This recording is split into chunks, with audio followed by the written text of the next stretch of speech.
Hello, folks. Welcome to another Maine Ham Radio Society YouTube video. Today, I interviewed Dave Cobb, Whiskey One Hotel Uniform in Vermont, and we talk a little bit about ham radio and his interest and experiences. And but before we get to that, I would like to remind folks that we got a couple of ham fests here in Maine coming up. Before you know it, it's going to be here. We're already into August. And the first one's going to be the Windsor Ham Fest. That's September 18th, Saturday, September 18th. And then the following Saturday, September 25th, is the Alexander Ham Fest. So I'll put out more details on location and other things to do with the Ham Fest as we get closer. But put it on your calendar. Don't miss these Ham Fest. The other thing I want to mention is, boy, this has been a summer of thunderstorms here in at least in down East Maine. I haven't seen that many thunderstorms in a long time. And we have a new ham in the area, George KC1POH, who told us on a recent 2-meter simplex net a couple weeks ago. He was standing out in his yard in Hancock with his daughter, and a lightning strike hit not that far from them, just yards away. It was far enough away they weren't injured, but they were extremely lucky.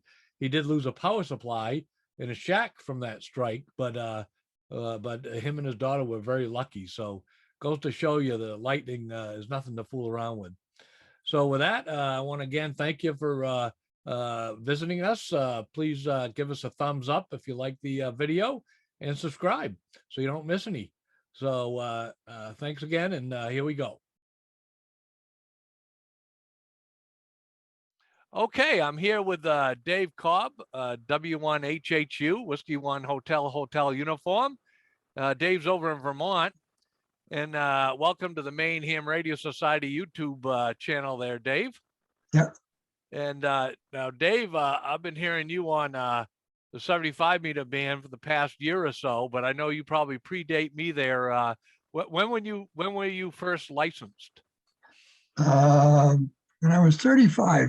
See, I'm almost 92 now. So when I was 35, you'll have to subtract. What would that be? 90, Yeah. You put me on the spot, aren't you? Yeah, it's putting me on the spot too. 9. Let me see. That would I was born in 1965. Yeah, 1965. There you go. All It's right. I'll tell you how it all happened briefly. Went over to visit my father. He was W1HHU. He got his license in 1932 when I was 2. And he was W1HHU right off. And so went over to visit him over in Quincy, Mass. I lived outside of Albany on a little farm that I bought with my 4 kids. And so I went over to visit him, say hello and so forth. And he said, well, he had a rig that he'd built. And a 6-foot tall rack, 2 8-12s modulated by 2 8-11s, and ran about 250 watts. So anyway, he said, I have to give away my rig because I'm moving to another place and there's no place to put it, because he was right on the shore, which he liked. So I said, good, I'll take it. He said, what do you mean you'll take it? I said, well, I never heard of anybody giving a free rig before. Said, I didn't hear anybody give you one now. So I said, well, I tell you what, you give me your rig and I'll get my license and I'll talk to you. Well, the following Wednesday, he showed up outside of Albany with the rig, showed me how to set it up. And I went and got my novice license. And then 3 months later, I got my general. So that's how it all happened. Well, there you go. Outstanding. So that's cool that you got your father's call sign. Yeah. Yeah. And now you're in Vermont, and Yeah. and I know you've been you winter down in Florida. Yeah. And you check into the Maine Seagull Net from there. But do you have besides the Seagull Net, do you have ties to Maine? Other ties to Maine? Yes. In 1946. Hey, Dave? Yeah. Back off just a little bit. We keep losing you. There you go. Is that better? Yep. In 1946, my father was called by the dentist in the next office to his. He was a dentist. Said, Al, you better come up here. There's a really nice 100-acre farm for sale with a beautiful house on it. Very, very low price. So it was in Woolwich, Maine. So my father drove right up there on Wednesday afternoon, which was his off day, and bought it. It was a 100-acre farm with a beautiful Cape Cod house on it, 2 big barns, just a nice place. $1,500. Wow. That was 1946. And it was a beauty. Oh, we just loved to go there. And I made friends with a whole bunch of late teenagers, my age, and so forth, that lived in Bath. So I used to go over there and visit with them. And oh, we had a wonderful time. Nice kids, nice place, and interesting to see the ship being built. So that's the story. All right. Now I noticed when you first started, when I first noticed you check into the Seagull Net and the pre-net, the pre-group there on 3940 about a year or so ago. I think you had been off the air for a while, or you hadn't been on that net for a while, and you recognized a few people on the net, such as K1GUP and others. Is that right? Yeah. When I was first started in, my father used to sign into the Barnyard Net and the Seagull Net in Maine from the farm. The radio was up there, of course, and he put an antenna out and talked to Jerry. And K1GUP was a kid.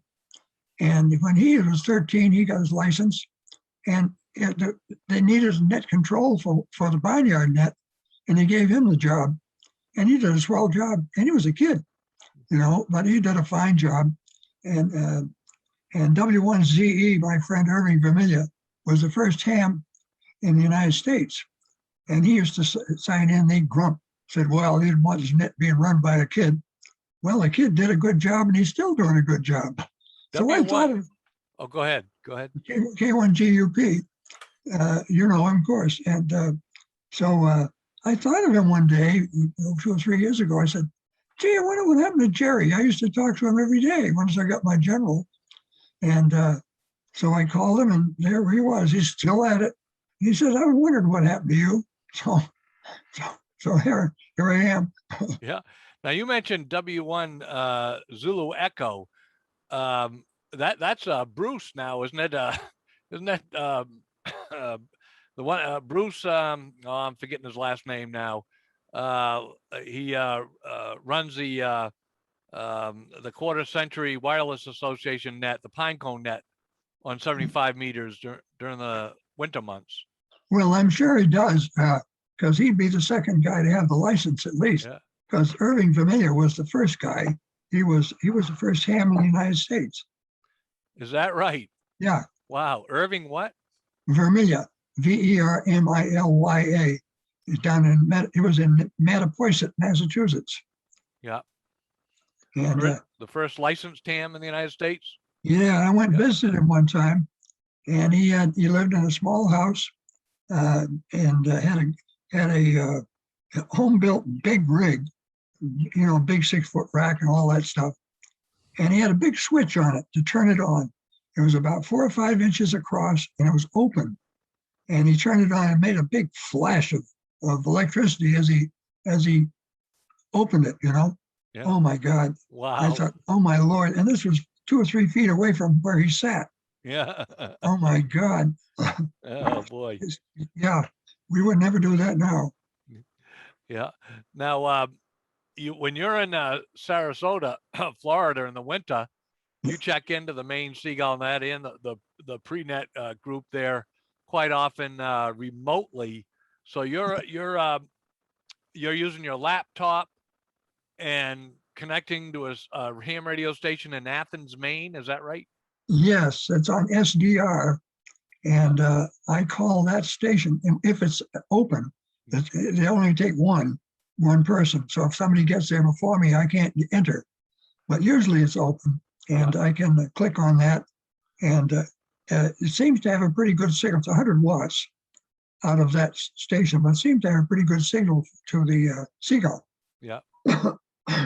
So, yeah, I know. Yeah, you come in here really good. Usually in the wintertime, as it gets closer to summertime, it was a little tougher, but you know, but well, do you have a favorite ham radio memory? Uh, I would say I got two. My first time I worked my father on CW after I got my novice license. That was a lot of fun. And then one day I was talking on the Barnyard Net in the morning, and my youngest son was about maybe two or something like that, and he came in while I'm talking on the radio, and I said Tim, do you have a message for your grandpa? And he said, I have to go potty. Yeah, That was the message. you could put that in a radiogram, Yeah. huh? All right. That's awesome. Now, what are your ham radio interests nowadays? Do you have a particular mode or band or that you really enjoy? I worked 20 all winter and talked to W6KBJ and other people from down in Sarasota on 20 meters in the afternoon. And most of the time, I'm on 75 when I'm up here. And once in a while, I get on 40 and talk to N1GE down in Florida on that early net, which is 7153 in the morning at 7 o'clock or 8 o'clock rather. And that's about it. I've been about to put up a 160 antenna up here though, because there's a lot of activity and they have big signals. I listened last night, and I listen on 75 because I don't have a 160 antenna. Boy, the big loud signals up here, wonderful.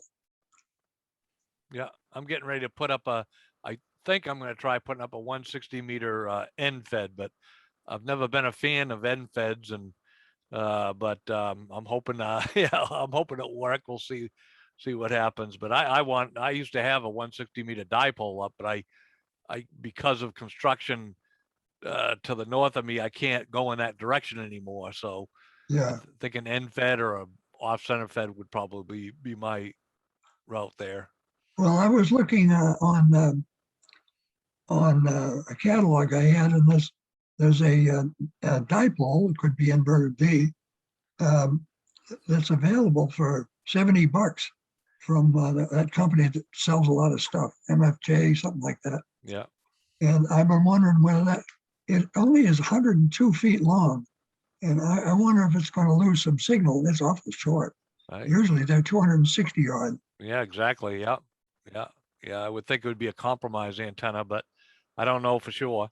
Now, do you have any Vermont nets that you check into while you're up here on? No, I can't find one that seemed to be very interesting. Yeah. Well, yeah, because I know there's a Vermont Mountain Net or something like that. I hear some folks checking into now. Green Mountain Net, maybe, is that what it is? Yes, I don't know the frequency though, so I never tried it. I think that's on 3933, but I could be wrong. At the Well, I think that's, 3933, and I think it's at 4 o'clock, as a matter of fact. oh, okay. Well, I have to look into that. Yeah. I So, find the people on the Seagull Net very interesting bunch of people. yep. They all have stuff to talk about that really is interesting to There's me. a lot of characters there. You want to name any? Let's put the spot on someone. What about the net manager? Yeah. Yeah. No, you've already talked about him. I guess we can't talk about him again. I get a kick out of that fellow that feeds the 50 ducks in the wintertime. Yeah. Oh yeah. And That's yeah, that's Dick AMV, I think. that's right. And then another fellow I enjoy is Russ. Russ is a lot of fun. WA1 JFX. FX, yeah, he's a lot of fun. There's a whole bunch of interesting people. There's a fellow writing a book on antique navigation instruments. Yeah, I think that's Peter, IPZ. That's very interesting to me because I'm 50-ton sea captain. I had that when I had 55-foot schooner. Yeah. And I used to go up and down Maine coast in it. And I was the captain of it because I owned it. Yeah, there you go. And I could take people with me because I had the license. Yeah, that's And awesome. that was a hard license to get too. You really had to study. Yeah. So I used the sextant and so forth then. You have any thing else you'd like to share with us, Dave? Well, I can't think of very much. I'm a musician. That's my main job. Yeah. I'm still a church organist. Every Sunday I play service. Yeah. And I run the choir and so forth down to church down south in Sarasota. And before that, I was double bass player, traveled all over the country and all over the world playing the bass. Yeah. And when I got to, my son is principal bass New York Philharmonic. And Wow. yeah, that's a big job. And when I was 85, I called him up. That was after 55 years of playing the bass. And I said, gee, Tim, I still play well, but the bass is getting very heavy. And he said, what do you think? What do you expect, Dad? You're 85. Everybody down here retires when they're 70. It was a lot of work to play a bass. You got to have muscle. Yeah, that's for sure. A lot of hams have musicians. Jerry, of course, was a music teacher for many, many years, and everything. And a lot of hams are musicians. I guess they kind of, I don't know, a lot of hams are musicians, and a lot of them are photographers too, I've noticed. Oh, for goodness sake. Yeah. So, well, they may be amateur photographers. Everybody's an amateur photographer, right? Yeah. Well, I was a professor at the State University in Albany for a long time. I had 35 students and many years. And then also in what was the other college? Here I'm going blank. Oh, gee, I'm sorry. Okay. But I have an associate's degree from that university. From when really? I've got a bachelor's degree from the University of Maine at Machias, but I've got when I was still in the Navy, we used to take courses and everything, and I ended up getting an associate's degree through the University of that Albany one. Yep. Or maybe it was all. I don't. Yeah, I'm pretty sure that's what it was. Yeah, SUNY at Albany. Yeah. I was professor there for several years. And then my family cranberry business was available. My uncle left it to me. So my wife and I went down there and ran the cranberry business. And then we retired from that. My son does it now. Yeah. And we retired because we got old. Yeah. There you go. Happens to all of us. Can't seem to fight it off. Yeah. So, well, I appreciate you talking with us. Is there anything else you have before we pull the plug? Oh, I can't think of anything. Awful nice to talk to you. And you're way up north. My gosh. Well, I'm more east than north. I'm because of course I'm east of Ellsworth, towards the Canadian Maritimes, but of course Fort Kent that's up north. Yeah. Did you ever go to Moody's Diner and have blueberry pie? You know what? I think I've been there before, but many, many years ago. I don't really. I don't remember if I had blueberry pie or not. Yeah, I used to go there occasionally when I could, and we got a good crop of blueberries here in Vermont right now. Yeah. So I'm trying to persuade Mary to make a blueberry pie. Yeah, there you go. Of course, we're here, and this is the blueberry. Cherry Field's the town next door. They're known as blueberry capital of the world, but we have blueberry barons all over the place down east here. Yeah, I know it, and it's good stuff too. Yeah, the wild blueberries, the low bush stuff. Yeah, they're wonderful. Yeah. Yeah. So, all right. Well, I'll let you go there, Dave, and hope to hear you. I don't know if I'll be on the net or not because I've been watching the lightningmaps.org the whole time, and I got lightning storms, west of me, but it looks like they're starting to clear up though. So maybe I can get away with doing the net. Okay. Well, awful nice to talk to you. Yeah.